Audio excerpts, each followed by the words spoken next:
এই, আর কে আছিস রে? ভচাঙ্করে চলে আয়, আর ভচাঙ্করে চাকরি নিয়ে চলে যা। স্যার আমি চলে এসেছি, তাহলে চাকরিটা আমাকে ভচন করে দিয়ে দেন। আগে ইন্টারভিউ এর উত্তর দিবি তো নাকি? তারপরে চাকরি চিন্তা কর। আচ্ছা বলতো দেখি, আগুন কেন জ্বলে? স্যার আমার নাম টাম কি কিছু জিজ্ঞেস করবেন না? তোর নাম জিজ্ঞেস করে আমার কি হবে রে? আমি কি তোর নাম দিয়ে ঝোল করে খাবো? আমার তো চাই কাজ কাজ। বল, আগুন কিসের লেগে জ্বলে? স্যার আগুনের মনে প্রচুর হিংসে, হিংসের কারণে আগুন সবসময় জ্বলতে থাকে। এই বলিস কি রে তুই? আগুনের মনোহিংসে, আর সেই হিংসের কারণে আগুন জ্বলতে থাকে?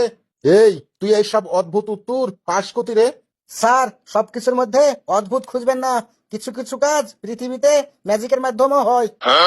ঠিক আছে, কিন্তু একটা কথা মনে রাখিস, আমি কিন্তু ইয়ার্কি ঠাট্টা একদম পছন্দ করি না।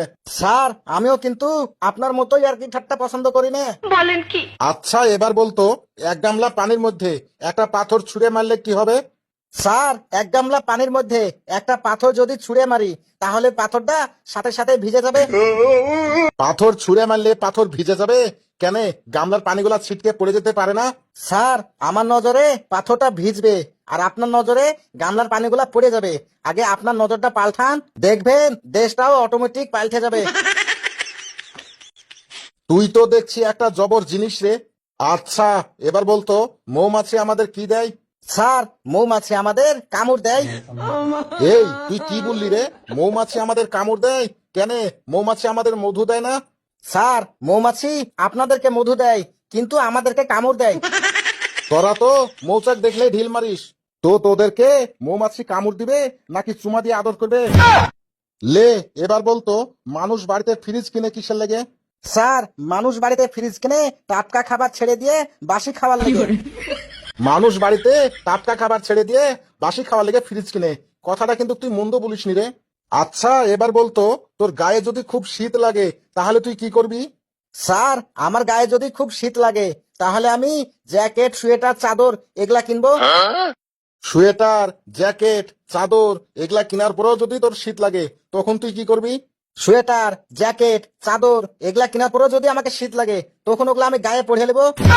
বাপ রে বাপ, কি উত্তর রে তোর! তোর উত্তর শুনে তো আমার মাথা ঘুরে গেল রে। লে, এবার বলতো, পৃথিবীর মধ্যে দেশ কয়টা আছে? স্যার পৃথিবীর মধ্যে দেশ তো মাত্র দুইটা আছে। এই তুই কি বললি? পৃথিবীর মধ্যে মাত্র দুইটা দেশ আছে? হ্যাঁ তো স্যার দুইটাই তো আছে, একটা হলো আমাদের দেশ আর একটা হলো বিদেশ। এই তুই আমার এখান থেকে এখনই ভচন করে বের হয়ে যেত। তোর কোনো চাকরি হবে না। পৃথিবীতে নাকি দুইটা দেশ। প্লিজ স্যার এমনটা করেন না, আমার চাকরিটা খুব দরকার, না হলে যে আমার মান সম্মান কিছুই থাকবে না।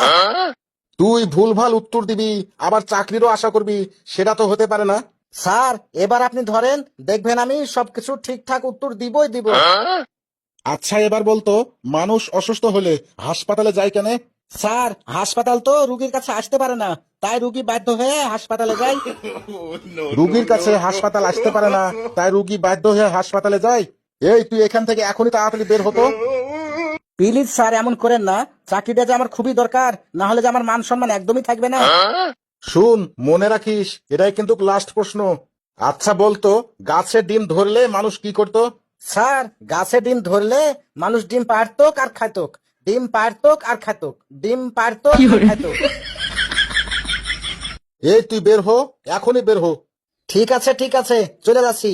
দিবে তো গার্ডের চাকরি, আর প্রশ্ন করছে আগুন কেন জ্বলে, ডিম কেন গাছে ধরে। তা মৌমাছি আমাদের কি দেয়? আপনার গার্ডের চাকরি আপনি করেন, আমার দরকার নাই।